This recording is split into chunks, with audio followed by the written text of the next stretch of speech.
right, everybody, welcome into the KCPN feature. We've got the Chiefs season preview for 2021. I'm GAT. This is, of course, the lovely Duncan Duncan. Kaminsky, hello.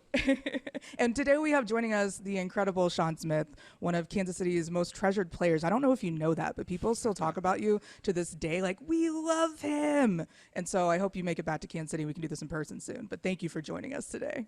Anyways, we are going to jump right into a few things. We've been talking a little bit beforehand about how football really applies to all things in life. So what have you been up to lately? I know you've got your foundation going, you've got camps going, you're always involved with the community. How have you been keeping busy? I've been keeping busy. Also, been in grad school at University of North Texas right now. I think I got like 6 classes left. Oh, I should have wow. my master's. I work with a sports agency here in Dallas called Team Sports. We represent guys like LJ Collar from the Seahawks, Justin Matabike, Balin Mack, Michael Brockers. Oh, The wow. list goes on. We got over 30 guys in the league. Greg Ward. Who else? We have nobody on Kansas City. We got Brendan Fajoko. We got quite a few guys. I don't have the list right in front of me, but I just know I have a lot of guys that I'm talking to all the time. Yeah, so you're still I'm very doing much that. involved with the league. Yes, to a certain extent. It's good. I mean, I've been living life. My daughters are growing up. My oldest is playing volleyball and basketball in high school. She's a sophomore. My middle daughter is a level 8 competitive gymnast. And then my third girl, she's 9. She's a competitive cheerleader. So I'm like, I'm daddy. I'm daddy. I'm the mom now. While my wife is she runs, my wife has a spa in the skincare school. So I'm busy. I help with that every now and then too. So I got my hands in a little bit of everything. But at the end of the day, it's still around football. This past summer, the past 2 summers, I've been coaching AAU girls basketball, coaching my daughter and them and a couple other girls I know. So it's been kind of fun. I love it. Yeah, That's staying busy is fantastic. key. I mean, there's always something to do, especially when you're still involved with sports. You got kids and all that. What about your camps? Have you been doing any camps recently? I know that with COVID and everything, things are all over the place. But you're in Texas, so it's like nothing applies there. I Yeah, feel. Texas is open. You Texas is guys a have little been different. open. Yeah, we've been wide open. Fortunately that I haven't had COVID. I had people affected by COVID, but I haven't had it. Or nobody, my wife and kids haven't had it. But for the most part, we did do a camp this year. I teamed up with Dietrich Wise from the Patriots. He's one of our clients too. So instead of me doing my camp that I normally do, I teamed up with him. We did a big man camp. Me, him, his brother that plays for Washington, Daniel Wise, his younger brother that plays for Alcorn State, that's a senior transfer, Solomon. We had Miles Garrett out there, and LJ Collar came. So it was a pretty good camp. We taught D-line and O-line, the skills training. It was just good. So for high school kids, and it was great. I mean, I love teaching high schoolers the game of football and understanding the little niches that I didn't know. If I had a professional player when I was in high school, I feel like I've been even more of a player than I was. That's awesome. That's awesome. Just giving it back, making sure taking care of the next generation. That's fantastic. It's the best way to be.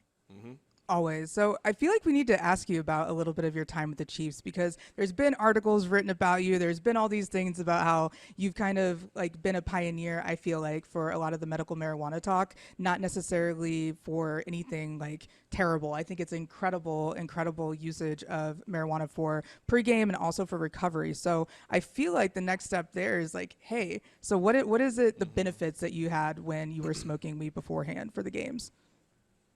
Oh man, it was just a great benefit. It just got me in my zone. I used to live on the plaza anyway, so I used to light up at home and then light me one up on the way to the stadium and just feel good. By the time I got to the stadium, I still may have a clip left, but I'll put it out and spray myself down, go in, hot tub it up, warm up, and just be in the zone to where I'm focused. It's like how people drink energy drinks, and that's what we did for me. It took the pain away. I didn't worry about nothing. I was in the zone. I felt like I was unstoppable sometimes. If you notice, if you go back and look at any game we played, I'm always talking because that's what kept me going. Whether we was winning or losing, for most of the time we were winning. You know what I mean? And I fought for my guys, and I felt like mentally, when I was in that zone, if I could talk to you to jump off sides or do something stupid, I win. And it always, 9 out of 10 times, I won. I mean, I was just that leader. I had those leader qualities when I was smoking. I just felt like I was invincible. I love that. That's fantastic. Yeah, because I mean that's what it takes. You have to be a leader on and obviously off the field, but it's like sometimes you get into the zone there, and I feel like you never shied away from when people were like, "Yeah, he did this, this, and this," and you're like, "Yeah, I did it. What's up?" Like that was a very incredible attitude to have, though. I mean, that's life, though. That's what people don't understand. Like, football is just football. Outside of football, we're still humans as athletes. You know what I mean? Smoking, everybody got all these people that say they're closet smokers. And then when articles started coming out, I did that big thing with my guy Master over at Bleacher Report with Matt Barnes and them. And once that came out, everybody started, oh, no. Oh, you smoke? And then you want to ask me on the low, hey, where you get your stuff from? You know what I mean? Oh, you know what I mean? Oh, I don't want the strong stuff. I want the stuff that I can still be able to, like try CBD then. I don't know. I'm like, but y'all so yeah, but even if you try CBD, that's still weak. Even people that say, oh, the Delta, you do the Delta 8, whatever that shit is, it's still nothing like the real Mary Jane. You know what I mean? I don't care if you have exotic. As long as it's not that Reggie Earl, you're fine, okay? Because the Reggie Earl will give you a headache. You know what I mean? But if you look at it, like even throughout the league, I'm not going to say no names, but I played with some high-profile quarterbacks on different teams, and they smoke. You know what I mean? So it was just like, oh, really? Wow, everybody's so judgmental. But, and not to make it a race thing, shoot, the white guys on the team were smoking too. I mean, you go to a party, they smoking too. Oh, ask me, where you get your stuff at? Let me get some. You know what I mean? Oh, we know you got the good stuff. You know what I mean? To this day, it's like, to this day, I have guys call me all the time asking me, hey, who's your plug? I'm like, I don't have a plug. Go to the store. It's like literally right down the street. That's my plug. You know what I mean? That's the plug. I mean, come on. No, but it's funny. It's cool though. But I laugh. You live, you learn, and you laugh. Yep. Is it something, just out of curiosity, like working in this agency with some of your clients? Is that something you actually maybe kind of steer them, like, hey, avoid the opioids, avoid any of the painkillers, like this is. I wouldn't say that, but I'm gonna tell you what I ask any kid, whether I'm recruiting or not: do you smoke weed? Because one thing I want to know, if you smoke weed, I don't want you to fail a drug test. Fair. Absolutely. I don't want you to be Randy Gregory. No offense to him, not to call him out or anything. Just he's a guy. Randy Gregory, Josh Gordon, them guys don't understand. You know when the test is. Just stop. There's nothing that I would do. I never lose my money, my game check, for something that helps me with my pain. Yeah, granted, but fine. It's a time and a place. You can stop. Self-control. If you have self-control, you'll be all right. Absolutely. Words of wisdom. It's all about discipline. Yeah. I've got to ask though, because we were talking a little bit like all over the place about being able to like own things. Was there really a punch thrown at Brady Quinn? Is that a thing? That's what the first thing I was like, I get to talk to Shaun Smith today. My dad's like, didn't he punch Brady Quinn? And just like, that was the first thing he asked. I slapped him. I didn't really punch him. Okay. Slapped the shit out of him. Yes. Yes. I love that. What led to that point? At the time, my ex-wife, he had said something about my ex-wife at the time. Ooh. It was just crazy. Being from Brooklyn, you don't ever talk about people, moms, kids, or wives. Nope. You do that. Completely off limits. Absolutely. Those are fighting words. And I was it's funny because it happened in a weight room. I was in a weight room. I wasn't even practicing that day. And he said something slick, and I normally pop off because I antagonize. I can't lie. I antagonize some things sometimes because I talk a lot of shit. That's just me. I'm known for my shit talking. But I back it up too. So when he said it, I was like, man, I seen red real quick and just slapped the shit out of his ass. That was it. I mean, to this day, we cool now though. I mean, even after it happened, I left and I went to Detroit. It was just cool though. But the guy, speaking of that, the thing I hate, and I would never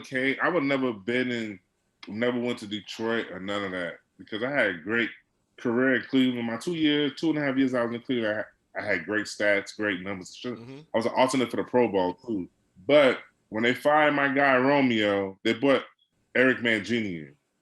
And the first impression I had of him was like, yo, go fuck yourself. Because the first thing he said to me was, that's fucked up what you did to the quarterback. You knew you don't even know what happened. So I was already my back is against the wall anyway. So it was to this day, that's one guy, if I see you on the street, I would fucking choke. Like, I would do a Latrell Sprewell to him. I love that. I hate that fucker. Like, that's my guy. I feel like him and Scott Pioli want to be tough blue suit wearing that. The two want to be tough guys. I always want to be tough, but soft as fucking cotton if you see them in the street. Oh my God, I love this. I love this. That confirms so much of just what I've suspected about Eric Mangini. Like, I always thought that guy was such a fake. No, he's a dude. He was a fake. He was a fake tough guy.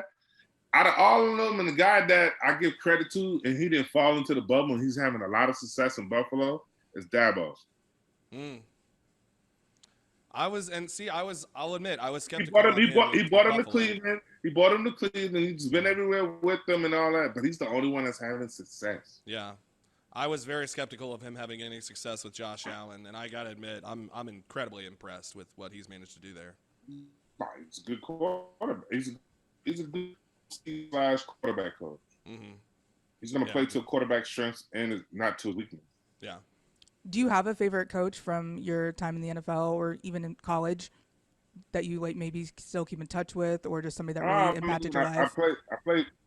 Well, it started in junior college in Kansas at Butler County. Mm-hmm. Steve Bratt, that's at Butler County. He's been there for over 30-some years. And his son is an assistant coach at K-State. Yep, Tyler Bratt. I know Tyler well. Yeah. I remember when Tyler was in high school, young boy, even in middle school. To this day, we still friends and talk, through social media and stuff. Like his dad, I owe a lot to his dad because his dad recruited me out of Wichita Heights. And I could have went to Division II schools. I could have went to a bunch of Division I schools, but my grades was fucked up, and I had to go the JUCO route. And Tyler dad took care of me, showed me the ropes. He's coached. If you look at his pedigree, he's coached a lot of NFL defensive linemen. So I owe a lot to him. Also, Lou Holtz taught me once all about life when I was at South Carolina when I left Butler. And then my rookie year, I had Bill Parcells, Hall of Fame coach, taught me more about life, but also playing. And then Romeo Cornell. He was more like my dad.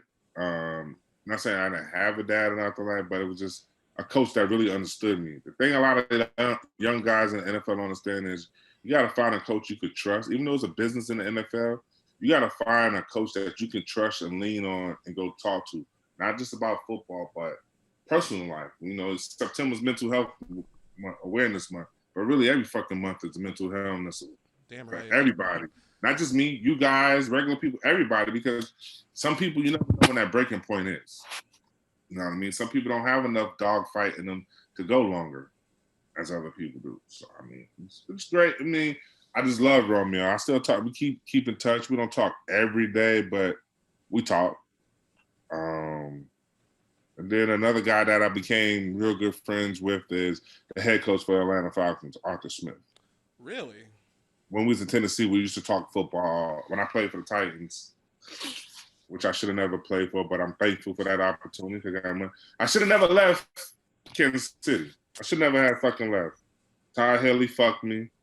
And Scott fucked me. Yeah, Todd Haley, what a fucking character. Like, he's now, I guess, working and does his own shows and stuff. I've tweeted at him a few times, like, hey, let's do a podcast together. But I don't even know what the fuck we talk about. Like, it'd just be insanity, I feel like. Let's talk about his cup, his sweet tea cup with tonic and sweet tea every fucking morning. Tonic and sweet tea? Yeah. Or gin and sweet tea, whatever it was. He swear it was sweet tea, but it was alcohol in that motherfucker. That he was just, he looks like drunk half the time that I saw him on the field. I was one time my rookie year in Dallas. Like, it's so much shit I could say about a lot of motherfucking organizations and do it, but I don't because I'm not a snitch and I don't. If I don't, I gotta really not like you. Like Sky Pioli and Mangini are the two people I hate the most throughout my whole 10-year career. That's incredible. And what's my guy that he had? George Kinkinkis, another fucking flunky. Ooh. From the Belichick ever. Yeah, the only reason I say that is because these guys try to act so tough, but when you see them one-on-one, they try to be the nicest people and kiss ass. But not. I never forget when Cleveland cut me and I went to Detroit and we had to play them in the preseason. And I hate this reporter too in Cleveland, Mary Kay Cabot. She recorded the incident in the fucking tunnel. In the tunnel with me and George Kinkinkis and them. I went off and I'm like, fuck you. Fuck all y'all. I remember I flipped the death song with them when they was going to release me. I was like, you telling me I'm the least person? I had a productive year the year before. Because of the Brady Quinn situation, they didn't like me. And I had a spat with Brian Cox at practice. And I'm just like, all right, we're going to release you. So it's just a goody boy system, man. A lot of people don't understand that. It's a good boy system. So well, I mean, it's a great time to just open up and talk about the Cleveland Browns coming to Arrowhead this Sunday. With their vindictive vibe. Yeah, what's up with them being vindictive? No, you know why I can't talk bad about Cleveland right now? Because being an alumni for them, granted I played for a few teams, they still send me alumni stuff. I gotta get on the Chiefs shit because they don't send me alumni shit. Yeah, That's why I haven't been back to Arrowhead. Chiefs, you're on notice right now. Why I haven't been back. We gotta get Brett Veach is incredible, so he should bring you back. Yeah, absolutely. No, I like him. I like him. Do you think he sleeps ever? Yes, he does. Are you sure? He does. I just swear that man is around the clock. Football. Yep. That's 100%. I met him, and the only question I asked him was, have you ever seen Draft Day? And he goes, I don't watch movies. I'm like, that's our guy. That's our guy right there. He loves horse racing, but not movies. Because guess what? He won't watch movies because they're fake. He's a realist. So what's the point of watching a movie that's not true? Most of the time it's all fiction about bullshit shit made up. You were also back in 2012 for the Chiefs, and that was probably our worst ever season. My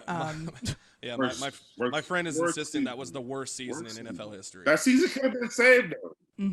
No, it was, but that season could have been saved though. I'll never forget that season could have been saved because when I got released from Tennessee, I called Romeo and I said, "Hey man, I'm about to get released." I told him release me, And at the time, Kansas City still needed help because they wasn't happy with Ron. We had drafted Poe, I believe, and he was still young and not knowing the game yet. And I remember I came and worked out, and Scott told Anthony Pleasant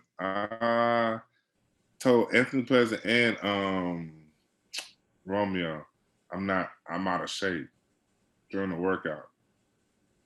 And I said, got home, I was like, how am I out of shape for a workout? And I just got cut from being in training camp. Playing in preseason games and playing well. He was still mad because I left in free agency.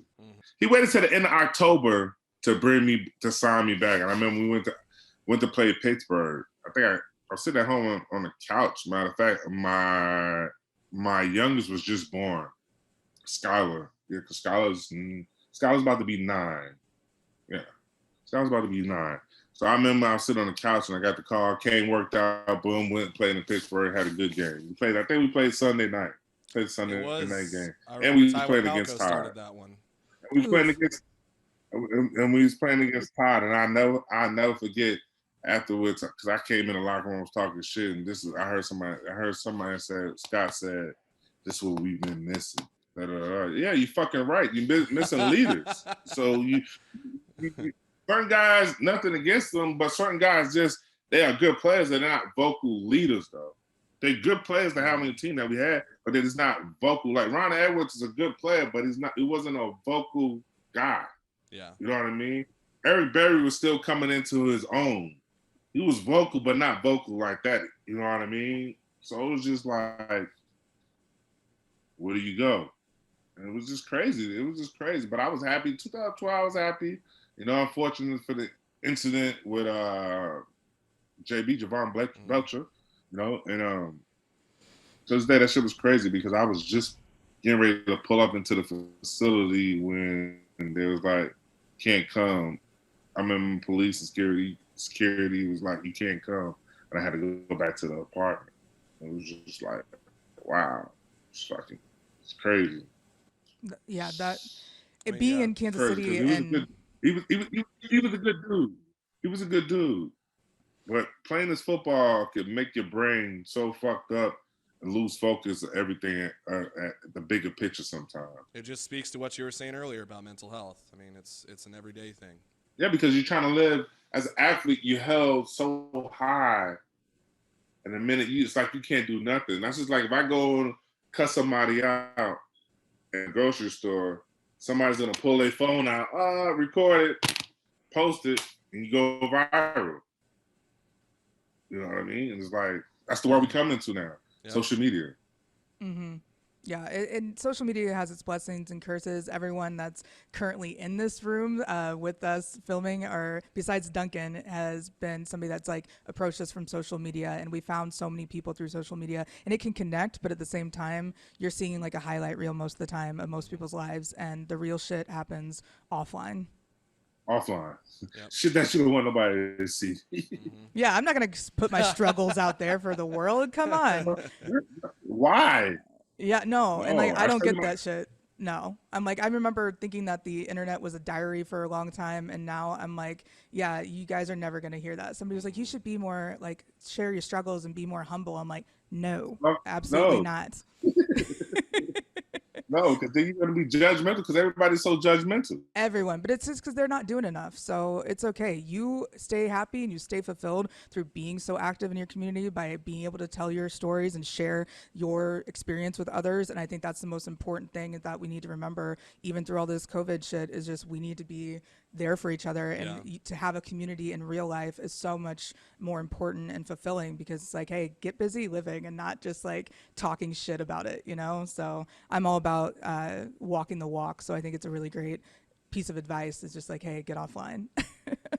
What is LeBron saying? Like, I'm cool in real life or whatever. He like him and his subtweeting. I can't handle it. It's ridiculous. Now he is, but people don't understand. LeBron's a cool dude. Like when I say cool dude, super cool dude. Like hanging with that dude is a little different. He's a cool dude. Yeah, you don't get to be where he I is without some pretty intense leadership skills and obviously the savvy that he has for life. the way he is in life, though. That's how he really is. I love it.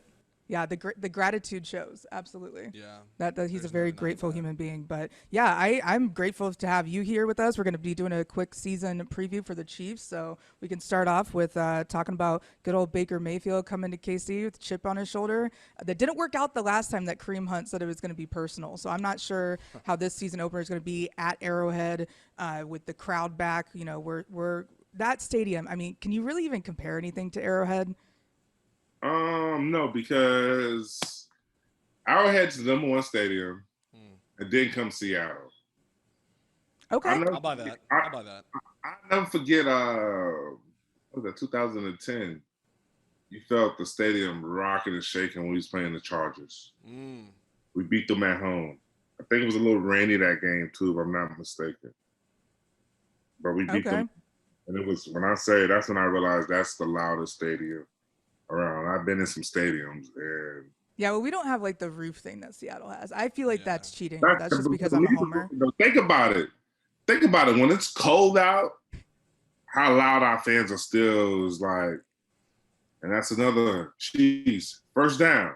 How loud is just hearing that? I got goosebumps just thinking about Yeah, it. no, Like that's how absolutely. you know that you're ready to be back at Arrowhead. So, I'm man. just it's coming out the tunnel and all that. The drum, just how loud and effect. I never forget that game. I felt like the ground was shaking. That's incredible. That's where you could see, Mahomes tweeted this weekend watching college football. He's like, "Man, I can't wait to be back in front of the crowd at Arrowhead." Nah, just the fans. Like people don't understand the fans. I used to feed off the fans. Like it's third down, second down. I'm always used to pumping my hands up because we feed off of that energy as defensive players. It's like having the 12th man. It's the extra sound. People don't understand how psychological that really works.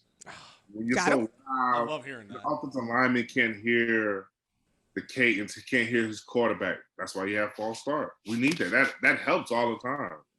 Absolutely. Yeah. That's fantastic to hear a player's take on that because I've been in the crowd a few times over the last few years, and I love pumping it up, man. I don't want anybody to be able to hear me talk at all on Monday after a Chiefs game. So like, No, you shouldn't. I mean, it should be so loud that no matter what, win or lose, anytime the defense is up, always be loud. mm-hmm. Always. Done. That should be. It should be. Signs should be up. There's nothing goes on the jumbotron, especially on third down. You should really be loud, like loud. We need to get you back for the drum. You need to be the one doing the drum leading thing. Like we have to. Hey, you got more pull than me. You got more pull than me. Fine, done. I'll just give We're him a starting call. the movement. It's gonna happen. Yes, absolutely. Y'all make it happen, man. Because Done. make it happen. I would love to come back to Arrowhead. Like really, I really love to come back. All right. Well, let's just go right in. So Cleveland Browns coming in hot, obviously.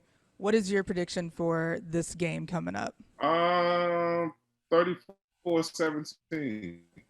34-17. I feel like Mm-hmm. Chiefs will win 34-17. The key to this game too is our special teams. Our special teams getting after it. We got to score this year. I think for the whole good field position, but we got to score more on special teams, whether it's a punt return or a kickoff return. It's there. It's like I think it's there. And going against the Browns, their O-line is suspect. So I feel Chris Jones might have 2 sacks this weekend. You know what I mean? I think there's nobody that can block him. I think in the NFL really. When I watch him, this dude is. I literally see him take over the game when he wants to. He can take the game over, and he does it. You know what I mean? That's what makes him why he gets paid the big bucks. Yeah. Absolutely. Also having Clark. You know what I mean? Having Clark. You know, Clark isn't he suspended the first? It's one of those things where they haven't like the next hearing I think is in October, sometime next month, and so it's like we know the suspension is looming, we just don't know when. So. Okay. Yeah. So I wasn't sure about that, but just having that, I mean, I think defensively we're gonna be good. Offensively, we're great. I mean, we got all the weapons and the firepower. You know, I mean, just the biggest thing for that is just staying healthy. Mm-hmm. And I think our O-line this year is just night and day. Yeah. Oh yeah, it's night and day. It's interesting to see what Big Brown do. You know what I mean? You want to come to a championship team and see what it's like. Let's put your mouth and your money where it is. I'm going to be interested to see how he plays against Myles Garrett. That's going to be a favorable matchup right there. But it's a good test for us out the gate. But overall, I think we have the pieces to win it, to get back to the championship again. But like I say, special teams. And also, Sorensen. I need his ass to play a little bit better sometimes, secondary. As you see in my tweets, Dirty Dan. I get frustrated with him sometimes. But for some reason, he shows up.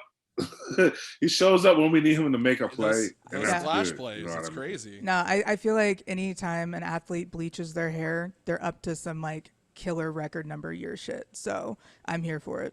I'm here for it, but I feel like we need a little bit more depth in the secondary. That's my scary point. A guy that's out there that I hope we sign probably after this week is DJ Swingager. Even though he's a Gamecock, I'm not just saying that because he's the Gamecock. We need depth at safety. And with Matthew, COVID, just certain things. DJ's been a starter in the league. Yeah, he's played on different teams, but he's been a starter. He's a leader, but he also plays special teams.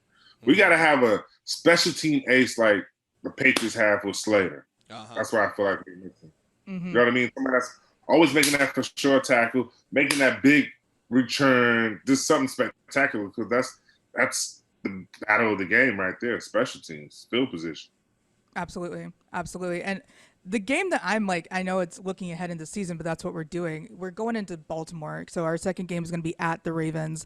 That is a team that has done nothing but talk smack on the Chiefs. Like, I don't know one of my really good friends, Rita, on Twitter, the NFL chick, She's been talking a lot of shit about how Mahomes might not be that great, just kind of like those kind of comments. I'm sitting here like, is it just because other people don't have Mahomes is why they just have to like say this stuff? Because like he proves himself. I don't really know what else to say. They feel like because they got Lamar and Baltimore, they got just added Justin Houston. I mean, and they also have one of my clients that Peter King wrote a nice story about, Justin Madubuike. You know what I mean? Okay. Like he's going to be Defensive Player of the Year, and I kind of agree with him. The offseason he had and the work he put in, and he's ready. He had some mentorship from me, but also his teammate Cletus Campbell. So, you know what I mean? Guys that's played at a high level and understand. You know, Some great mentors. Yeah. You know what I mean? He's understanding the game, and he's so powerful kid. So, I mean, interesting to see. But that'd be the only game I'm still cheering for us to win, but I'm cheering for my client to do good. Oh, yeah, like he can have Defensive Player of the Year. I just win a Super Bowl. I was gonna say I think Baltimore's defense is gonna be great, but yeah, I think you pick him in your fantasy is the question.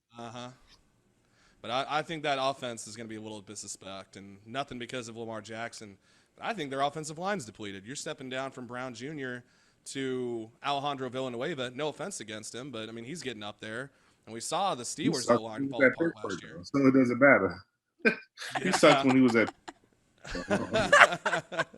I love it. I love it. And now they're down Dobbins, they're down Justice Hill. I mean they got Gus Edwards, but yeah, I don't think that offense is going to be what it's been the last couple of years. They don't have a running back. So it's going to be interesting to see who they pluck. But even when you look at the Browns, let's take it back. Let's not jump ahead of ourselves. Get back to the Browns because we can't look ahead too far, right? You're absolutely right. But Browns, if we contain Baker Mayfield and get him frustrated early and get up early, there's no way they're coming back. I promise you, they would tuck their tails. They would tuck their tails. Well, I think they're feeling cocky after almost pulling the upset against the Chiefs in the divisional round last year. Chad but Henne it's just anything is possible. But I think so many people are forgetting that was they had 2/3 of the game without Mahomes. I mean, there's a lot of teams that are going to be able to get close with the Chiefs without Mahomes in with him out 2/3 of the game. Yeah, I mean that's key. You have your star player not playing. Of course, it's going. You should have beat us. Yeah, we don't have a star player. You should have beat us. So that let us know you still don't have enough firepower. So yeah, and if they're living off a moral loss, hey, I'm sorry to hear that. And then on top of that, we still fucking living in last year. It's a new year. New team. Absolutely. Brown is an upgrade. No offense, but Brown is an upgrade at left tackle. Just yes, you know what I mean. So it's like we upgrade. Yeah, I have been very vocal about my disdain for Eric Fisher for a long time. So I'm just he's not a terrible person, but it's just like that draft was the most boring draft ever to have the very first overall pick in. And I mean, people have written articles about that draft being awful. First overall pick, and he was so soft as a cotton ball. And still is. But he puffed up against J.J. Watt. I do remember that in our first playoff win against the Texans. He got angry. And I'm like, I don't know who this kid is, but we need to bring J.J. Watt and have him just staring at him all the time. Let's take it back, though. You only seen it that one time against J.J. Watt. Very true. Yep. And just way too many. That's pretty much how I feel. Yep, that's Eric. Yeah, but I mean, respect for what he did and protecting Mahomes as well as he could, and he did his best. Hopefully, he did his best, but hey, we appreciate his time. I tell you that. Exactly. We appreciate his time. That's why. I appreciate his time. Well said. Yeah, I appreciate every person that's basically played for the Chiefs and watched and had some sort of entertainment for my entire life. So I feel that I will always appreciate and respect that, no matter what. All right, so we got Baltimore. We were looking at Baltimore, second game, road game. That is going to be, I feel like, where we can really kind of test these guys on the road. Obviously, we do have some young players, of course, and we've got some animosity going into Baltimore. So I feel like that's going to be a tense game. Do you think that the Chiefs pull off a win? Yeah, I think for the month of September, we'll go half. We'll be 3-1. Okay. 3-1. I'm worried about LA. LA defense is good. I watched them in the preseason. Their defense is coming. They got the depth on that D line, the linebackers, that secondary. They're playing. Then also Stratford. I think new offense, new team. You know what I mean? A little different. Gonna shock a lot of people. So I mean, I picked the Browns. That's gonna be a tough game. You know that, like especially with it's the Chargers on September 26th. But that kid, the young quarterback, Justin Herbert. He's a stud. That kid was a stud last year. You know, to fill in for Tyrod Taylor and come in and just throw the ball like he is, no pressure. It's just like I seen him. When did I see him? I seen him the first preseason game when I went out to LA to see them play. They played the Rams. They played the Rams, and I seen them at the hotel when I went to see my client, Brandon Fajoko, and I didn't know Justin was that big. I didn't know he was that big. I'm like, oh, that's a big ass quarterback. Like a tight end. That's how big he is. He looked like a tight end. Damn. No, because I think the fact that Mahomes was asked about him at the Lake Tahoe golf thing, it's like, you worried about Justin Herbert? I can't remember what somebody said about it, but Mahomes was like, oh, he's good. We'll see on the field, or some sort of Mahomes response. But I feel like the AFC West needs to spice it up a little bit. I'm not saying that I don't enjoy the fact that we've just been destroying the AFC West for a while, but I am excited about getting some young talent in there and having a more competitive season against our divisional opponents. We've been dominating the division for the last decade. Basically, yeah. Do you know how angry John Elway must be every day when he wakes up? like I've been through all these quarterbacks. He's tried so many quarterbacks in the time that we've just been laughing at him. Yeah.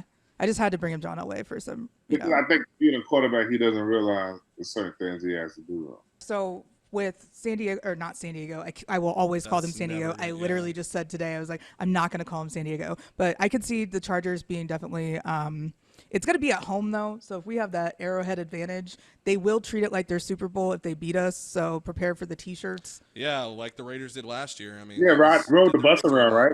Yeah. Like the parking lot. But look at your season, and if Gruden get his shit together this season, he's fucking can too. So it doesn't matter.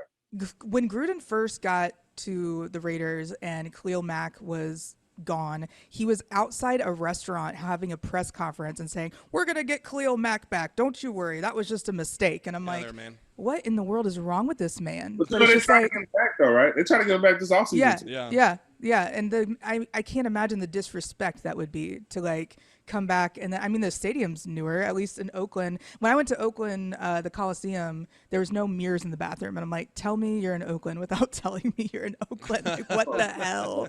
That field was shitty. It was wild. Yeah, it was a part of a baseball infield for half the season. Yeah, it's ridiculous. Yeah, our guys were like standing in like an inch of water on the sidelines. I was like, "What is this?" But going to Oakland was probably the most terrifying experience at a away game that I've had. So it was definitely eye opening. But yeah, we don't face them for a while, so that's going to be nice. And then of course, hold on, time out. Yes, we didn't talk about.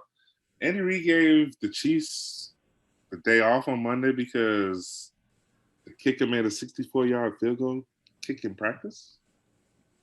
That's reasonable. Special teams. I mean, you just talked about how special teams is going to be key. That's what I. That's the key. That's make a the key. 64-yarder in practice, and their whole team gets a day off. That's incredible. Wow.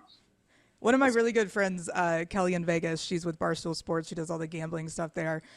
She hates kicking. She's like, kicking is the dumbest thing in the world. I hate it. She's like, we shouldn't even have special teams. We just have more play. I'm like, what in the world? Like, you're talking about the most violent sport. If you don't have that break in between, special teams is like that, like kind of fresh air, that comes out. So, man, that would be crazy.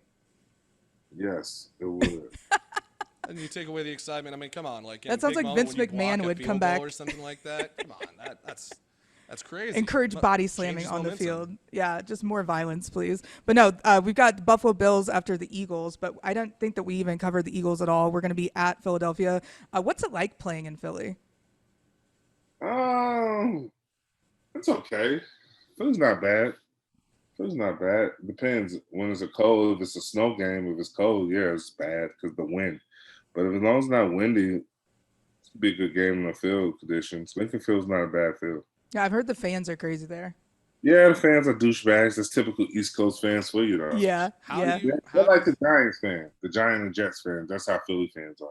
How do you Oh, think that if I'm not mistaken, I think this is Andy Reid's first game coaching in Philadelphia since he left since he got fired. no, we went No, back. we I went think it was a back Thursday night game or a Monday night game. We were Did we? out. Monday Yeah, we night game. won. Yeah, it was against Oh, Doug okay. Peterson. I Okay. believe I remember that. Yeah, because that was a It was a big Monday night. deal. It's a big thing about Doug being under Andy and everything. So Yeah, I think Okay. the most telling thing about Doug Peterson learning from Andy Reid's mentor status was the first thing he did when he got to Philly was hiring a time management guy that just sat in the booth watching the clock and letting him know the time and everything else because you get so engrossed with the game. And I think that was the one thing that a lot of the Philly fans continue to be critical of Andy Reid. I'm like, well, he's won a Super Bowl, so shut the fuck up.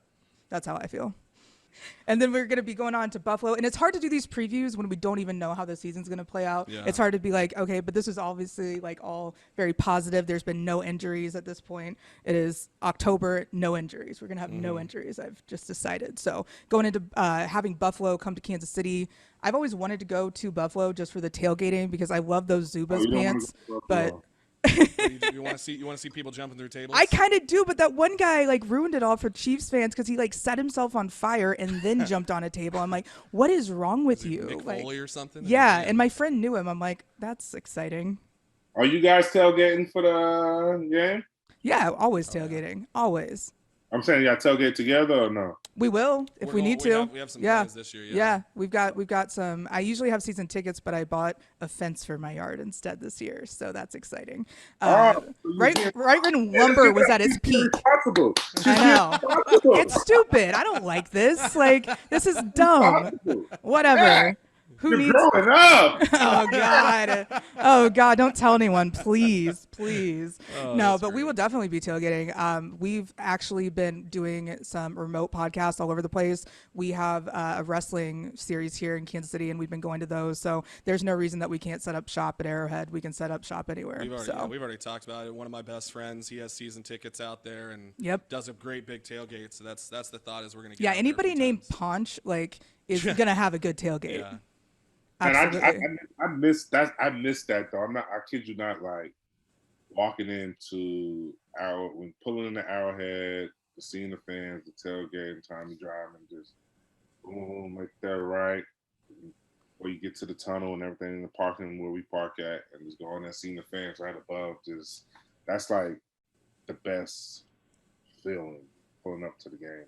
And then Absolutely. and then Yeah. after signing autographs for them after the game when they still stay out there. So I love it. No, I mean, we were tailgating because my dad had a knee surgery at one point. So he's like, you can just take my handicap pass. I was like, all right. We took him and the handicap pass and sat there. And then all of a sudden, Clark Hunt and his whole family just walked by. And they're walking through the parking lots before the game. I'm like, you don't see Jerry Jones doing that shit. Like, come oh on. no, Jerry's coming in a helicopter, baby. Yeah. Absolutely. That man scares me. On Hard Knocks, is he okay? Like the way he eats his breakfast, like the entire like Hard Knocks, I'm just asking like this man runs the Dallas Cowboys and this is how he behaves on a daily basis. Like, oh my God, what is going on? It was just so chaotic. That's Jerry for you, though. I love it. And Yeah. he's really, like it's not for the cameras. He's really hands on like that. Do you think that's a detriment on some cases? Do you think that that's a positive and more people should be Positive more? and negative sometimes. I mean, Yeah. he ran Parcells away. Yeah. Yep. You know what I mean? He ran Jimmy Johnson away. Johnson. Yep. But he held on to Jason Garrett with his like lifeline. Oh my Like gosh. I don't know what that was about. because he played for him. Yeah. Mhm. Yeah. A little different. It's a little history. Yeah.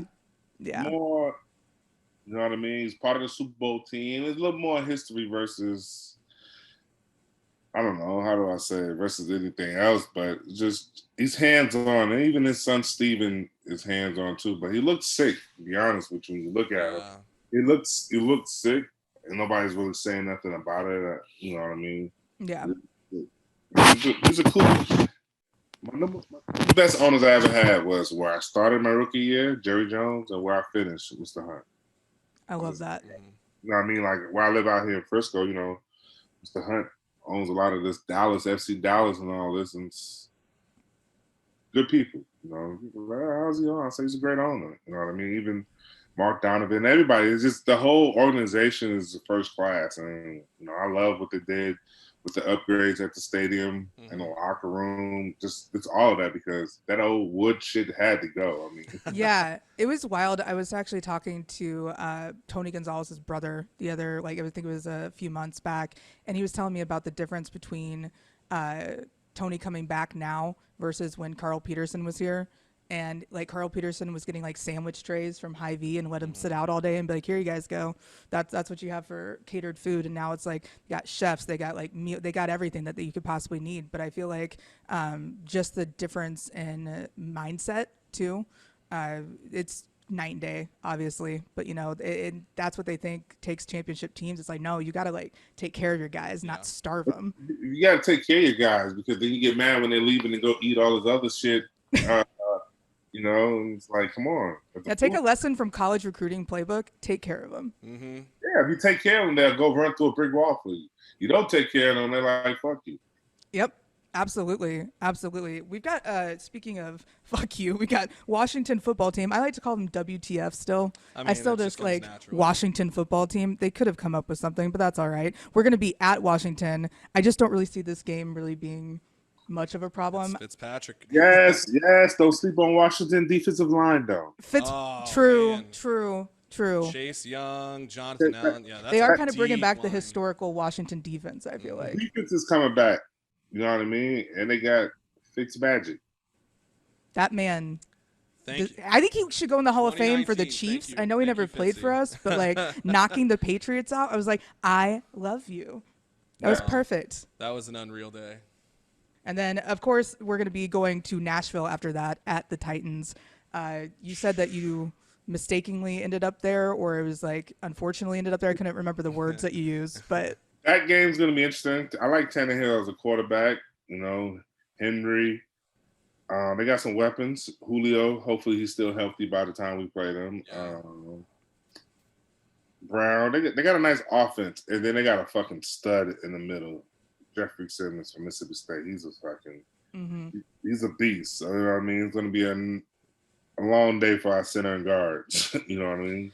Absolutely. They better be rested up after that. And I just kind of love looking at this first half of the schedule, and I'm curious to get if you agree with this. Like the Chiefs are getting pretty much all their top contenders for the AFC out in the first 6-7 weeks. Cleveland, Baltimore, Buffalo. Yeah, it's a two-step to let us know where we're going to be at, because on that second half of the season, by week 12, you want to know what we're looking at for playoffs. Mm-hmm. You know what I mean? Yeah. You want to be by week 12, you want to win at least 8 games. Yeah. Yeah, then we've got after Titans, we got the Giants, Packers, then the Raiders, Cowboys, and we were starting to see the divisional stuff, everything. Obviously, we see the Chargers at the beginning of the season too. The Packers, I feel like there's been so much craziness with Aaron Rodgers this season. It's just a distraction at this point, but then it's like at the same time, he's so solid as a quarterback. Aaron Rodgers, Randall Cobb,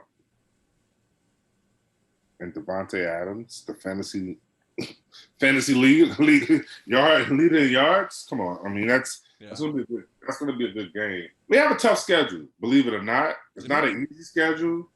We have a tough schedule, but it's games that we should win. Being a championship team that we are, we should win. Yep. You know what I mean? Just because we have the experience in being in them situations in the fourth quarter, down by 3. We need 3 points to score. Instead of getting 3 points, Patrick Mahomes come through with his game-saving touchdown. You know what I mean? Mahomes is the new Peyton Manning. If there's time left on the clock, I feel like he gives us a shot to win. Mm-hmm. Period. Not too many quarterbacks you can say that about in the NFL right now. I feel like that also applies to Aaron Rodgers, though. His clutchness was, it's been solid over the years. Those Hail Mary passes, too.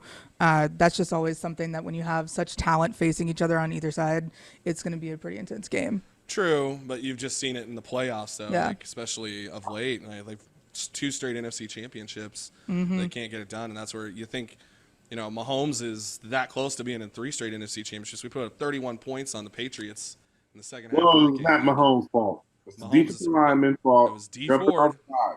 All right? D Ford. Oh, I believe me. I know that. And guess what? That fucking guy hasn't been the same since. Nope. You noticed that, right? He hasn't been the same.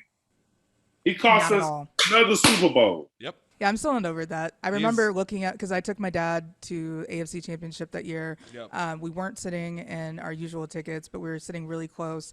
And I looked at him after that moment, before any whistle, any flag, anything. And I'm like, oh my God, we're going to the Super Bowl. And nope, then I cried so much my contacts froze in my eyes. So it was really not fun. Didn't go to the Super Bowl, and then just had this, like, I had been like trying to vouch for D Ford since we drafted him, and I was like, this guy is going to be a game changer. And then it just, that for that to happen, I was like, whew, that was rough. No, he hasn't been the same since, so maybe Kansas City cursed him. I don't know. I'm not taking responsibility for it. Aaron Rodgers, I feel like absolutely Mahomes is up here. I feel like Rodgers is not going to have the same atmosphere in Arrowhead that, you know, he has in Lambeau. So that's enough. And he has to, like, yeah, he came in 2 years ago and beat the Chiefs in Arrowhead, but that was without Mahomes. Right. It's not happening again. I remember that year that we were absolutely terrible, but we ended up beating the Packers, and it was at Arrowhead. I can't remember, what was that, 2012? It was 11, because 11.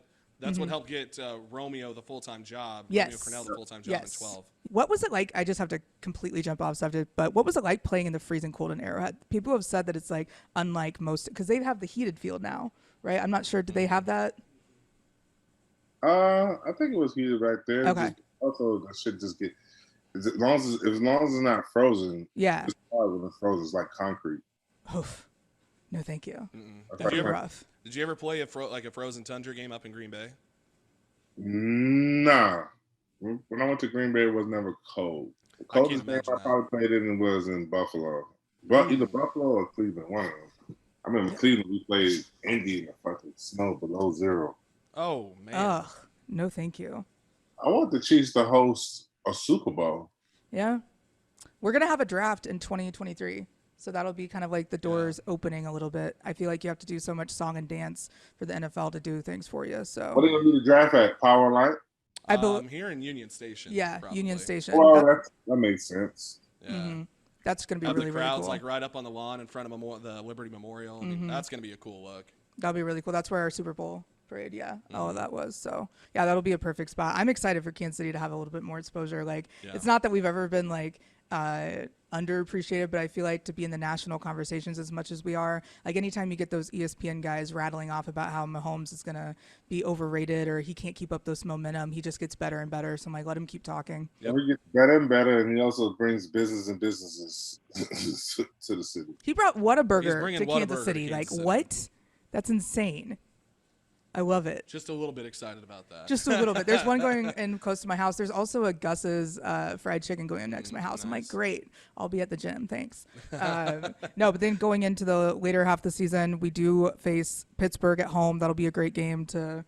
I don't like Steelers fans. I think the Steelers are going to be a dumpster fire this year. I hope they are, because Brooke Pryor's there, and I think that anywhere she goes, chaos and disaster follows. So. You can go ahead and quote me on that one. But Steelers and their towels, it's just like, I'm not a fan. What's it like playing in Pittsburgh, though? I mean, they're very obviously they just yell about 6 rings all the time. And they're just yelling them towels. When they get that momentum going, it's crazy. You know what I mean? That's another place you don't want to play when it's cold. Yeah, I can imagine that. Those winds swirling around in there. That wind. It's just that wind. And then we come back and we'll be at Cincinnati with second to last game. Then we're going to be at Denver. So our last games are going to be on the road. Cincinnati, you spent some time there. The Nasty Natty. The Nasty Natty. I love it. The Nasty Natty. They got good food there. Jeff Ruby's Steakhouse is good. Okay. Listen up, Chiefs fans, if you're traveling. Yeah. Cincinnati that's another place you got to worry about the wind too, though. But I think Cincinnati's a shit show. Zach Taylor's gonna get fired probably after the season. I think. Yeah, this is his 3rd year there, I believe, right? Isn't this his 3rd year? I think so. Yeah. I mean, after what they let happen to Joe Burrow last year, and then he still didn't draft an O-line, right? When got his buddy from LSU, the receiver Jamar Chase, and he's dropping everything coming to him right now. What a smart pick! Good job, Cincinnati. Cincinnati, that's just the Brown thing. He's a little different owner. Cheap doesn't get you nowhere. If you don't make the upgrade, it's not gonna work. Yep. Absolutely. You get what you pay for. And then we got in Denver. We do have Teddy Bridgewater now. It's Teddy Bridgewater. They Hey, ruled don't him over sleep Drew on Lock. Teddy. I like Teddy. No, I had to keep up with Denver's change of guard at quarterback. I'm like, wasn't Joe Flacco just there? Like, what just happened? Okay. Then So, Drew Lock was there. yeah. But I think Bridgewater was all right last year. Carolina just didn't use him right. Yeah, and without McCaffrey for most of the season, that just That hindered hurts. them. Yeah, Yeah. got everybody in the box. Everyone's fantasy team was upset. It Yes. was just like it was a mess. Not mine this year because I got McCaffrey in my. I got. Same How many here. fantasy leagues are you in? I'm in 4. Ooh, Four? bless Oof. your heart. Man, do you have Mahomes in any of them? No, because somebody always take them before. Always. Yep. Somebody Always. always takes in first round. Yeah, I've seen some people like I just bit the bullet and I went ahead and took him first thing. I'm like, all right, do you? So That's I did what you one got to last do. night. Somebody took him first overall. I was like, hey, I'm not mad at you. Yeah, this is, But I'm not going to do it. all right. So These are just to wrap up this season real quick, the season preview. Do you have any bold predictions or anything crazy that you'd like to get out there just so you can be right at the end of the season? I wouldn't say it's a bold prediction. I mean, we'll win the division, and that's basically it. As long as we win the division and make it to the playoffs, everything else will play itself out because the playoffs is even for everybody once you make it to the playoffs. You know what I mean? I want to win the division, stay healthy, and just get better and build the back end of our roster up a little bit more with some depth just throughout the season.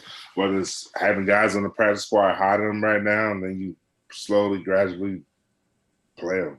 You know what I mean? But I know we need, like I said, need depth at secondary, and we're going to need depth at that O-line to last to have a successful season. Special teams, that's about it, man. If we get at least 4 kick returns or punt returns taken for touchdowns this year. Yeah, we got to bring back that Dante Hall spirit, you know? Let me have it. Think about it. Who's the last great special team we had? I mean, before he became a full-time receiver, Tyreek. Yes. They thought he was a gadget player. Remember that? Yeah, Jalen Ramsey. Oh, my God. Shut up, Jalen. What are you talking about? Come on. That was wild. I wouldn't be surprised if Mecole Hardman breaks a couple this year. Yeah, I like him. I like you know who I like too? The big tight end, Fortson. Jody Fortson, yes. I like him. I think he's gonna be what's the guy we used to have when Tony Gonzalez Dunn? He's gonna be another Jason Dunn. All right. I like that. For a better, you know what I mean? Even though I know they got him 4th on the depth chart, I see him playing more than he's a big target. Yeah. Run. He's a big target. I watched him pretty good in the preseason. He did a good job. I'm pretty excited with him and Noah Gray. They've actually got some pass catchers at tight end to be opposite Travis Kelce. You know, maybe just I heard Tebow's available if anybody wants. Oh, nobody wants. He's like, absolutely, I'm out. Nobody wants Tebow. You even seen what I said about Tebow. I don't even know how he even got a look. And I think only reason Urban Meyer got rid of him was because he got bashed so much on media for he tried to make that weak ass block on him. That block was horrible. So bad. Mm-hmm. But what I don't understand is when he used to run the ball, he used to be so tough and try to run people over. So what's the difference? It's blocking. Yeah. Yeah, I mean, when you play on Forta, it's completely different when you're I mean, I don't know. That was a crazy team. They had Aaron Hernandez, Riley Cooper, and Tebow, and Urban Meyer. I'm like, oh boy, that's a wild combination. But yeah, I just don't think that he really had it in the locker room either. I don't really think that it was a huge favorite to come in and have him in, but he's always such a distraction. Yeah. Yes. But he's a great guy, but he's just a distraction. Like, you're not playing football anymore, sir. It's okay. Well, I greatly appreciate you coming by. Did you have some more questions? I know that we've talked so many incredible things because, man, you've got some great stories to share. I feel like we need to have, like, even longer. Pumped up, just man. Talk to you for, like, an entire podcast segment. Like, you need to have your own because, like, wow, the stories you could tell. Absolutely. So many, but it's cool. Thanks for having me on. Yeah, thanks for joining absolutely. us. Thank you so much. It's been a privilege. Appreciate it.